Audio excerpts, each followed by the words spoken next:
excellent teachers throughout my 4 years in undergraduate art school. What I hadn't really particularly thought about, coming from a family with a mother and a grandmother who raised me, was that, in fact, I had a fairly large number of women teachers who were excellent artists themselves and quite significant in my growth and development as an artist. One experience I had as a freshman, and I think some of you will appreciate my revealing this, is that I didn't really think about how much of an affront my comment was to make. Had a teacher for drawing. She also taught me printmaking, Claire Van Vliet, who was an extraordinarily good artist. She is still.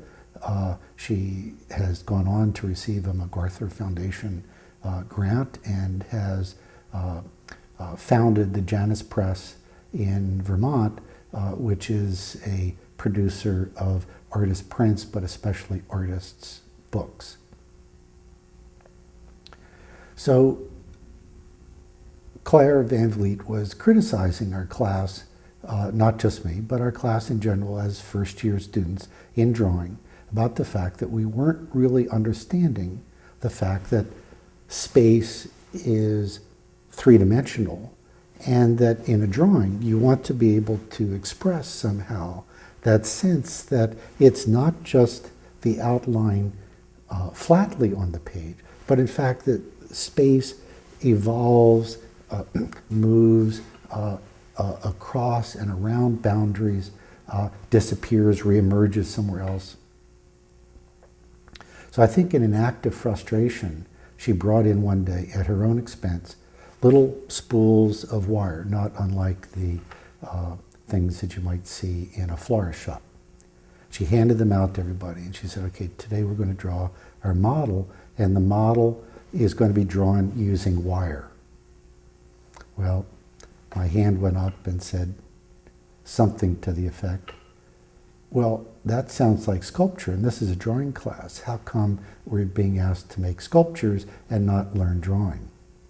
Well, as you can imagine, it didn't go over real well, but yet at the same time, she didn't take such offense as to toss me out of the class.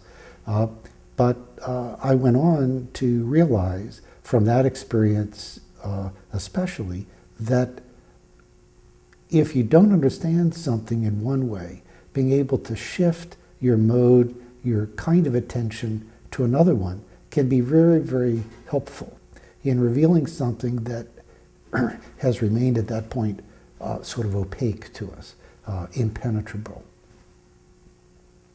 I would say subsequently, to my pleasure, I've had contact with Claire Van Vliet, subsequently wrote her a letter of apology after about 40 years, and have a good friendship now.